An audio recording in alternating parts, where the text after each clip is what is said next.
Anita, welcome to Yachting USA. Hey, Rick, how are you doing? Thank you so much for inviting me. I appreciate it. It's my pleasure. Yeah. I'm with Anita Rivera Turcotte. Turcotte. Turcotte. Yes, Turcotte. Thank you. Got it right. Almost. Close enough. Not close enough. Got to get it right. You did great. Good. You did great.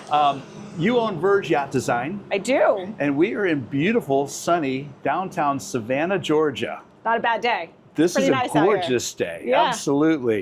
And we decided to do this up on the upper deck of your new facility because it is such a beautiful day, and you've got downtown historic Savannah right behind us. Yeah. And we've been here all week with the United States Superyacht Association. That's true. USSA. USSA. It's been a week of highlighting Savannah as a destination for ship refitting, ship services, yacht design, yacht interior design. Yeah, let's not forget that. All of that. It's a beautiful city. It's a historic waterfront city with a maritime heritage and culture. Yep. I was reading on my walk this morning that the sailing ship Liberty was the first man of war built for the U.S. Navy during the Revolutionary War. You got it. Here in Savannah. It's wild, isn't it? That went into battle against the Brits. Yep. Successfully. And, you know, how cool is that? We're right here. Now, of course, we're also leading into the port, so we're going to get occasional truck going by, like right now, that might, you know, filter into our conversation. I'm used to it, so But the port's cool too, because the port is been expanded now for the big Panamax containers. Yep. It's the third largest port in the United States. Imagine that. I thought Miami maybe was, Miami, Fort Lauderdale, guys, no, step back. This is number 3 behind, I think number 1 is still in Southern California, and then New York. Yep, for the time being. For the time being. Got some plans for this city, for sure. I love it. No, this is a cool city. I've been coming here for a lot of years, and doing business at both Thunderbolt Marine and Savannah Yachting Center, and even before Savannah Yachting Center, Savannah Yachting Center. I was there when Intermarine was building there. Yep. So it's nice to kind of come home here and see this space. That's great. So we're going to talk about a lot of things, and of course your business is one of those. You know, being here supporting the USSA, I had a nice podcast that'll come out here soon with the board of directors of the USSA, and I think you know I was at Thunderbolt this morning, and I did an interview with Ernie, the president of Thunderbolt. Wonderful, wonderful, wonderful. Yeah. That facility is just beautiful. Oh, stunning. Isn't it? Yeah. No, it is. It's definitely a destination shipyard repair refit. For sure. The size of their lift, their ability to bring boats, sweet spot's good up to 50, maximum 60 meters. That's correct. But they've got it all there. They can do. They got an amazing paint facility. They got a great joiner shop. They got all the machine shop and upholstery, welding, which you never see. And this is important. We'll talk about this later. Crew accommodations. Yes. They have put some money and infrastructure in for crew. Yeah. I think that is so important. It really is. It is. Yeah. You know, there's a place for crew to go to kind of unwind, relax, you know, get off the boat and get away a little bit. No, it's definitely needed. Yeah. And it's in Thunderbolt, which is, you know, east of the city. Yep. It's its own little community. It's not far. No. It's a fun community over there. I mean, it's what, 10, 12 minutes whenever you're coming through. About 12 it's not minutes far. away, yeah. But it's not downtown Savannah either. No. Yeah. And you can still get downtown Savannah pretty easily. So it's great for crew too. When they have fun, you know, here, they can still go back to the vessel. It's easy. Right. Same with Savannah Yachting Center. Yeah. It's not far, but it's a completely different aesthetic. You saw it over there totally. too. Savannah Yachting Center is an incredible shipyard. Yep. You know, kudos to Francois and everybody that took us through that shipyard yesterday. Yeah. You know, they've done a wonderful job of turning it into a large yacht facility. Incredible. Hopefully we'll be talking to them in the near future about what they're doing. Yeah, that's great. And what's also kind of fun is right across the river here, IGY. This is brand new. Yes. You know, when's the last time you saw a brand new marina facility? I'm telling you what, you know, it's funny. We'll get into design in a minute, but we actually are facilitating the design for their office spaces there at IGY. they asked us to help them. It's our first land project, I call it, but I'm really excited about this. We're going to have a lot of vessels come through, and it's a great destination. I mean, Savannah, as you saw this week, is a fun spot to be in. Yeah, no, it really is. It's easy to come and go. The culture is warm. It's Southern hospitality. The food is amazing. It's not bad. The shrimp and grits, if you like that, come on, that's all here. Yeah, it's got a nice vibe, nice culture. Yeah. Historical city. I love that part of it. I'm a huge student of history, and that's great. And it's a good place to be. It's a great place. To be. If I had the opportunity, I'd build boats here because it's so cool. No, it's amazing. It is really amazing. And of course, with what IGY's got going on, and there's strategic relationship there to help overflow with Savannah Yachting Center. Yeah. And it puts you in a great spot in the middle of everything. It does. So, Anita. Yeah. Talk to me. Where did you come from? How did you come into the wonderful world of yachting? There's always a backstory. Yes, What's your backstory? My backstory is pretty interesting, actually. I'm excited that you asked. So I'm from North Carolina. I lived right outside of Pinehurst and then Wilmington as well. So kind of between both. So I grew up on the water, but also grew up in nature. I come from a military background, my family, and things of that sort. So in college, I decided to come to Savannah College of Art and Design, and I graduated with interior design, which is really interior architecture. Yeah. And so my first job out of college, I started engineering sport fishing equipment. So it was sport fishing equipment. Sport fishing equipment, yes, like fighting chairs and launchers. The first time I saw them, I said, "What is this spacecraft thing going on here?" Rocket launchers. Yeah, rocket launchers. Seriously. Right, exactly. Battle saddles and things of that sort. But no, it was the only job I could find in Savannah that one interested me because it talked about functionality. Sure. 2, that wanted to pay me a decent wage, and 3, I wanted to stay in Savannah. And so finding a job here was actually kind of hard, to be honest. The school produces a lot of creatives, and to find a creative job, there's only so many. So long and short, I went to go work for Release Marine, and I stayed there for about 6 years. Right. I engineered sport fishing equipment for probably, I would say, maybe 3 years or so. Right. And then they were making tables. They had a second portion of their company called Marine Tables. And I remember, speaking to them and saying, hey, we can make some other furniture too. And started bringing in the interior design portion of it. There you go. So I would work with naval architects and interior designers like myself now. Right. And I would help them develop furnishings based off of their plans, or they would give me their mood boards and things of that sort, and I would help them design furniture. And we would literally design it in the space in Rhino and Keyshot and renderings and things of that sort. And then I would walk out into the warehouse and the guys would put it together, and I would watch the manufacture. So not only did I learn design, but I learned how to build something, which was really key, because I learned also that there's a difference between designing for fun and designing that can actually be built. So it changed my perception. Isn't that so important? Yeah. You and I have something in common, and we touched on this earlier before this interview, in that I grew up in a space where I had to take industrial equipment such as cranes and make them into works of art that you would want to put on board a large luxury motor yacht where it's going to be visible to the eye. Yeah. It has to have the functionality, but it's got to have the aesthetic. It's got to fit with the space. And at the same time, working with naval architects and designers to figure out how to get it to fit into these spaces and do the job it's supposed to do. And sometimes we talk about building out of materials like unobtainable. Yeah. And because it is one of those reality checks that there's only so much you can do. And so by putting yourself in that manufacturing space opens your eyes. It really did. And honestly, it propelled me into a different form of design, I would say. Okay. So I went more into the industrial. We'll talk about that in a little bit. But we specialize in naval architecture and functional design for spaces. Right. I always say, let's make it functional first and make it work, and then we'll make it pretty. Making things pretty is actually the easy part, but the functionality is the hard part. And it's the puzzle piece to it, right? So if every inch doesn't work, something's wrong. Anyway, so we'll get into that later. Yeah. But I worked at Release Marine for a little while. A couple of years, and then COVID hit. And I remember we actually, the company's thriving. Nothing really happened in Georgia. That's a whole nother conversation. Right. But so the company's still thriving. But during COVID, I remember I was off for a couple of weeks, like let's say 3 weeks or a month.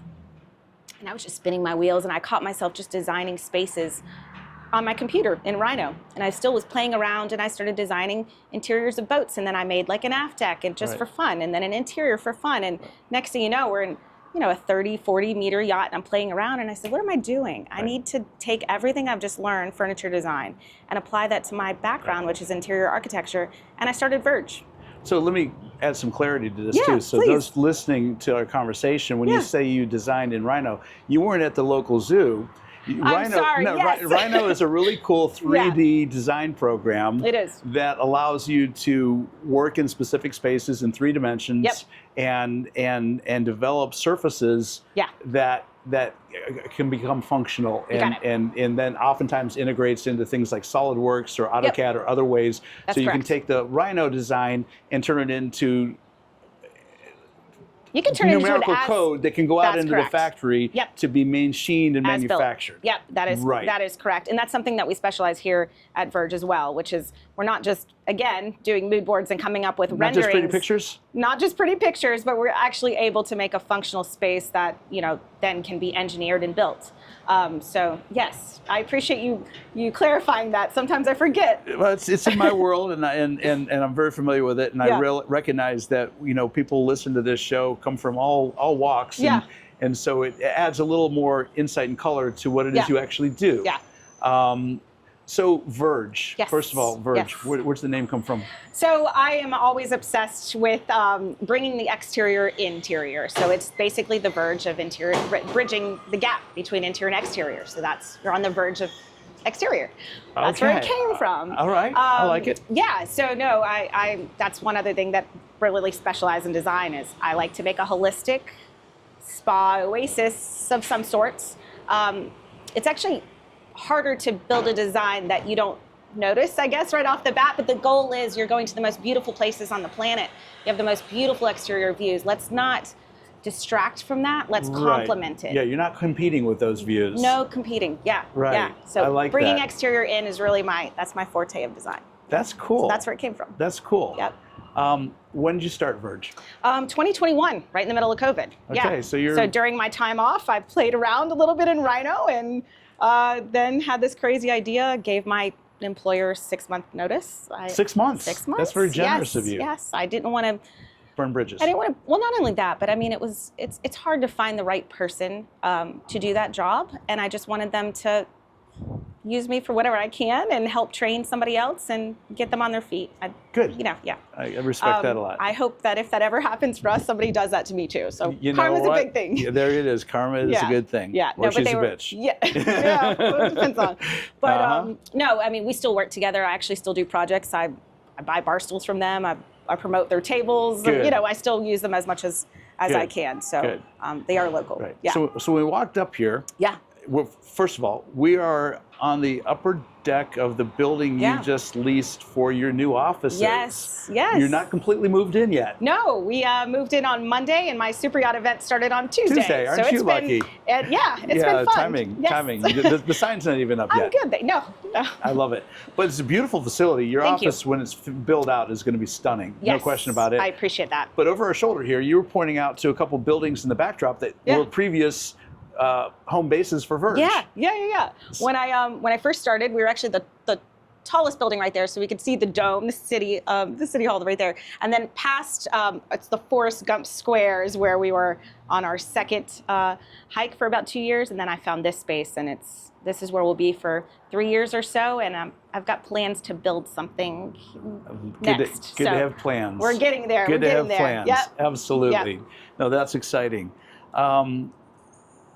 Talk to me about some of the projects you've been involved in, and what does this look like for you? For sure. I want to get into your head a little bit about these projects you do, and then we'll talk about where we're going to go in the future. Yeah, no, great. I appreciate it. So we'll talk about how we started, right? Please. So 2021, I started my company. I actually started cold calling people and saying, hey, I'm back in this industry. Are you interested in doing some furniture design, maybe doing some interior? And it organically started to grow, which is great. I partnered with Savannah Yacht Center before it was bought out by Safe Harbor. Jim Bareilles was in charge. Love and him. Paul Goodall, who's still there, and Yep. a great George Whitehouse was still there? George Whitehouse was there. He's my buddy, and Alyssa. There you go. They're sweethearts. And Nick Eremick was there, who Awesome. now works with us as our naval architect. Yes. He was doing project management and naval architecture at the time. And there was a Fed ship that came through. The name was Lunacy, and he needed someone to help him with interiors. And I said, I can do interiors. And yeah, that was my first job. And I worked with Nick, and we facilitated an extensive refit. Wow. Yeah. And now Nick's working with you. Now Nick's working with me. But talk about diving in head first. I mean, yeah. your first job, just going at it. And that's Fed ship. And it's Fed ship. Boom. But it was a great relationship with the crew. It was a great relationship with the yard. It was a really big, I felt like it was a family. Everybody was working towards making sure that the owner was happy from all aspects. And everybody knew too, I mean, not that it was a learning curve based off of what I was doing. Everything I was doing, we already knew how to do. But it was nice to work with that group of people. I mean, it really propelled my career as well, I feel like. Right. But it was just a good family-oriented relationship. So, and obviously, you know, Nick and I, we worked together, and within the first week, I will never forget, we were like, we work well together. We just complement each other, working on structure versus interior. And at the end of that project, we both chatted about it. And I said, when I'm ready, I want you to come on board. And sure enough, it all worked out for 4 years later, 5 years later, and here we are. So, don't you love that? Yeah, no. When you find the right person. When it was supposed to happen, it happens. It did, yeah. Don't force it, but yeah, no, I'm really excited. So from there, you know, our next project, we worked on a 55-meter AMLs, and we did an extensive refit that took over a year, and we were working in Thunderbolt Marine, so I have a good relationship with them as well. Great yard. Yeah, great yard. And then from there, you know, we've done a couple of refits. We're getting into a couple of new builds at this point, conceptual designs as well with some great naval architects. I mean, the goal really is to keep moving. I personally love extensive refits, and I'm glad I started on that side versus new builds. Right. Because you really learn how everything ticks. And when you're dealing with a different design and somebody else wants to change, you have to play the puzzle. It's going back to engineering. It's going back to what can we do to salvage, not waste money, not waste time, but still make it aesthetically different. So in some cases, you go in and you see the built-in furniture and say, well, we can go ahead and put new finishes on this, new hardware on this. We can turn it into something more modern, but you keep the skeletal DNA the intact. bones are still there. The bones are still there, right? Yeah. Because sometimes you don't have the time and you don't have the money, right? But that's true. Get in, get out. And I mean, even here with refits that come into the yards, you know, if you plan it properly, right? If you get a call. What, a refit plan properly? Give me a heads up.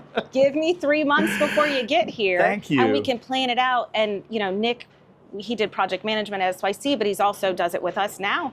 I mean, it's easy. You can actually get something done really quickly if you plan. So the inside joke there, by the way, is that when you're in the refit business, one of the biggest mistakes that is made and continues to be made, and it floors me that this mistake is so frequently made, is people bringing the boat to the shipyard and saying, here I am, let's go. Yeah. And you say, well, where's your plan? What, you know, oh, we're putting it together now. And it's like, you've wasted so much time and money. Shot yourself in the Yeah, foot. exactly. Yeah. Exactly. Yeah. You know, so the smart people do 3, 4, 6 months in advance, you know, to the point of buying materials and placing orders for long lead time items, and all of that's done. Easy. So when the boat comes to the yard, so do all of everything else, and it starts to come together. And you keep people employed, and you keep people on a schedule, and honestly, it's just, the owners are happy, the captains are happy, the crew's happy. You're actually moving. You're not spending your first month talking about measurements and, oh, well, what fabric should we pick? Or, you know, oh, if we have time in the budget, can we change this overhead? You know, none of that. It's already planned and ready to go. Yeah. Or you show up and all of a sudden it's like, oh, that fabric's been discontinued. Yeah. You know, so, you know. So, no, that's brilliant. And then that's experience talking. That's experience talking. That's important. Well, it's the hurry up and wait type thing. And I don't, you know me now. We've known each other pretty well from this event, this USSA event. I don't sit still. I like to move. So let's get a schedule, let's get a plan, and let's get to work. No, I like that. And by the way, full credit where credit is due. you know, we had this USSA event. Yeah. You were instrumental in bringing it all together. You put the spotlight on Savannah. Why do I have Seattle in my mind? I haven't been to Seattle yet. I want to go there. Actually, there's places in Seattle like this. Really? Yeah, little might lofty like areas and there you stuff go. like that. But Savannah and you know, you really did a good job of Thank helping you. bring it all together. I watched Thank that you. happen, and you know, us coming in with Yachting USA and what we tried to do, you've helped facilitate some of the stuff we did. So I have a debt of gratitude for you for that. Thank you for saying that. I Absolutely. appreciate it. And through that, I saw your leadership. I saw your organization. I thought it was great. Thank you. Thank you. That's true. It was a wild idea I had last. I'll tell you the story real quick about please. USSA. It's a wild idea I had last. Where were we? I think Newport, Rhode Island, at the charter show. Nick and I were there, and Kitty was running the event. There was a USSA event at the time, and we sponsored. It was a small little sponsorship, but it was fun. It was cute. It was at the Newport Safe Harbor. Yep. Up there, and I had just met Kitty, and I said, Kitty, I think I'd like to have an event like this in Savannah. And she's like, oh, I think that's a great idea. Put it together. Put it together. And so I put it together, and I came to the board. You know, I think this was in October, and everybody's like, oh, that's a good idea. Can you actually get it done? And then, you know, we've been working with Frank lately, and then He's Tom great. McGowan and Joe and everybody. Yep. So we were working with that side of the board and everything. And, you know, here's our plan. And they're like, okay, sounds like you guys have it. But honestly, this is our city. I've been here for 15 years. I used to work in the hospitality industry, so this was kind of easy for me. Right. I bartended when I was in college. Don't tell anyone. But Hey, you got to find your beer meal it money was fun. somewhere, Yeah, right? somebody had to do it. No, it was great. I had a lot of fun in college. But yeah, no, I mean, it was, Savannah's such an amazing city. I mean, we've got SCAD here, which I went to school at, like I told you. Yes. Tell us what SCAD is. I know. But Oh, I'm sorry, but Savannah College of Art and Design. Right. It's an amazing university for creatives. There's actually a marine design department there that Nick and I are professional mentors of. Wonderful. So we get our students from there, and they're interns, and then we hire them. So it actually works out pretty well. But no, I did an interior design. They have architecture. They have painting, graphic design, sustainability design. It's really neat what they have. Industrial furniture, which you met Fred Spector, the chair, yesterday. But yeah, I mean, Savannah really is a beautiful place. And with IGY opening up across the river, you know, the 2 yards here, ports here, we have Gulfstream here as well, which is also in the luxury sector. Yeah, they built some cool jets. Plenty to do. Yes, really cool jets. Plenty to do here too. I mean, I find that when crews come, they have a good time in Savannah. It's off the beaten path a little bit. Not too hard to get here. Yeah. So how important is it that crew have good time? I mean, if they're having fun, then they're not arguing. They're upset. If the crew's happy, captain's happy, everybody's moving. Yeah. So no, I mean, I think it's important for crew to be happy. I actually take that to heart even in my designs. I always say that I like to design for captain and crew first, and then make it pretty guests second. And it's not that the guest is less important by any means, because this is all for them. But I find that if you can make a functional design first, it all works, and the owners end up being happier because everybody's happy. We've got storage, you know, we've got wayfinding. How do they, you know, you've got two basically crews, guests and crew, coexisting together. They have to find a way to coexist and have a holistic design. So yeah. No, listen, having spent some time in yacht management and having been involved in new build construction and yacht design for decades, I will tell you that, you know, crew has almost always been almost an afterthought in a lot of yacht design. And some of the spaces that I've seen on some of the boats reserved for crew they're horrible, actually. You know, you look at that and you say, we're gonna live in this space for indefinite periods of time. Remember, there is no second shift on a yacht. No. You know, you've got a crew that runs that boat, and that boat is in the water 24/7. It doesn't go in the hangar and get put away at the end of a flight like a private aircraft does. Yeah. You know, it's full on. So when I talk to owners in conversations about their yachting experience and what they want, or why they're coming in, or why they're leaving the industry, it is so frequently about experience with crew and suboptimal experience with the crew. Yeah. And it's not truly the crew's fault. It's that, you know, they're put in a very tenuous situation. Yes. Very small, confined spaces, not a lot of opportunity to, you know, find any free time or decompress. Yeah. So when you can design around that, Yeah. I was mentioning to you, I was in Amsterdam in November, and Tristan and I were invited to come out to the Van Lent shipyard, and we saw the 119 meter breakthrough. Beautiful, beautiful hybrid technology SCAD ship. Yep. I was there as well. It was an incredible, Gorgeous. incredible boat. Yeah. The crew accommodations. Now, of course, this is a 119 meter boat. Yeah. You know, so let's put it in a little different, perspective. yeah. You know, it's 360 feet, something like that. It's a big boat. Yeah. But there's 2 decks, and each crew cabin looked like a small hotel suite. You know, there was literally room on the floor to do Pilates if you wanted to. Wow. Yeah. Not a bad place to No. live. Now, you know, all I'm saying is it's in proportion to the vessel. Yeah. And there's a lot of crew in that vessel, 40 some, I believe, maybe over 50 actually.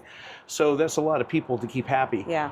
But that's the mindset. I think even when you're designing around a smaller boat, if you can find ways to create space for crew to live instead of just exist, then I think the owner's experience gets better. It is. I think my background, honestly, working in the service industry, working at, you know, bartending behind the scenes, you realize real quick that there's a lot of movement back there. And if it's not a well-designed plan, if you don't have great space planning, it's just not going to work for your guests at all. No. And so bringing that in, also I think working in the sport fishing world, which goes back, I mean, you know sport fishing boats. Oh yeah.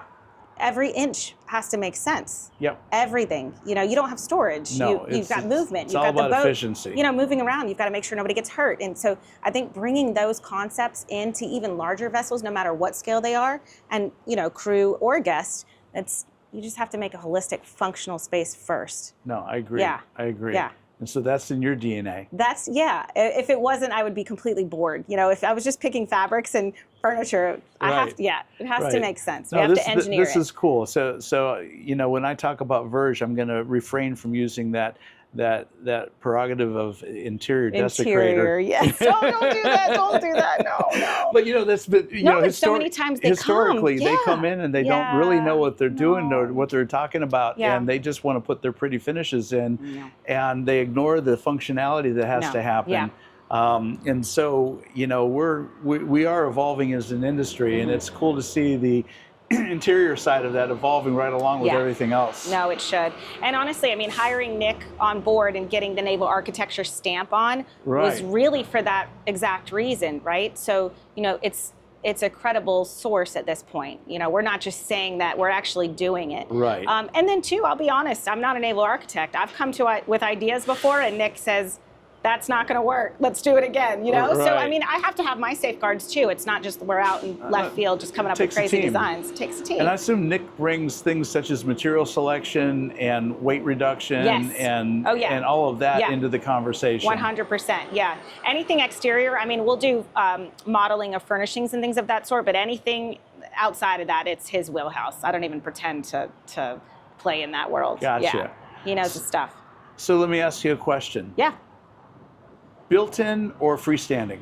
Oh, don't ask. Okay, how about we do both? How about we make it look like it's built-in, but it's freestanding? Okay. There you go. There you go. Yeah. You can do that. I get it. You want to get through class a little faster. You don't want to wait for me. I got it.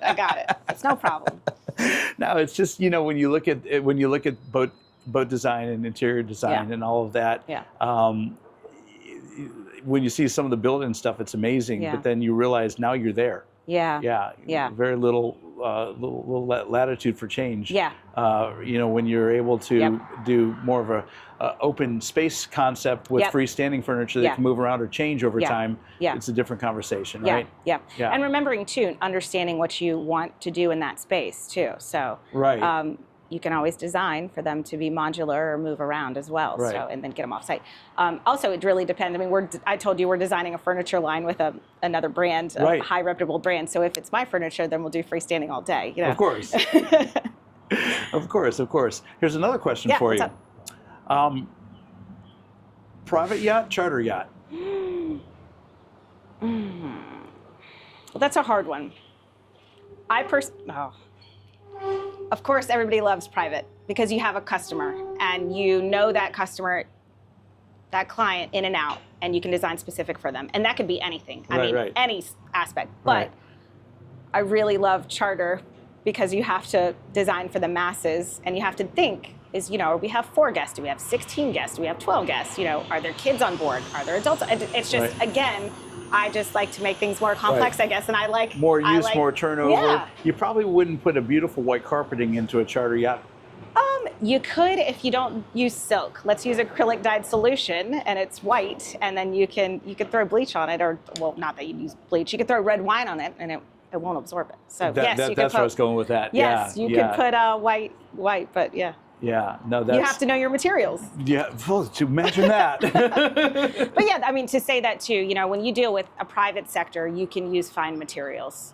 You know, when you use charter, it's a little bit different. You know, you just have to accommodate. Well, you want the crew to be able to clean up efficiently too, and keep the boat looking new, in spite of the fact they're having way more traffic than you typically have in a private yacht, right? Correct. Yeah. Don't make it hard for the crew. Let's make it as easy as possible, which means let's not, you know, pick silk on the carpet. Do you bring your designs to the exterior? Are you working on like beach club spaces or foredeck spaces or other pieces of the boat? Of course, yeah. Going back to the name Verge, you know, I really love the exterior portion of it.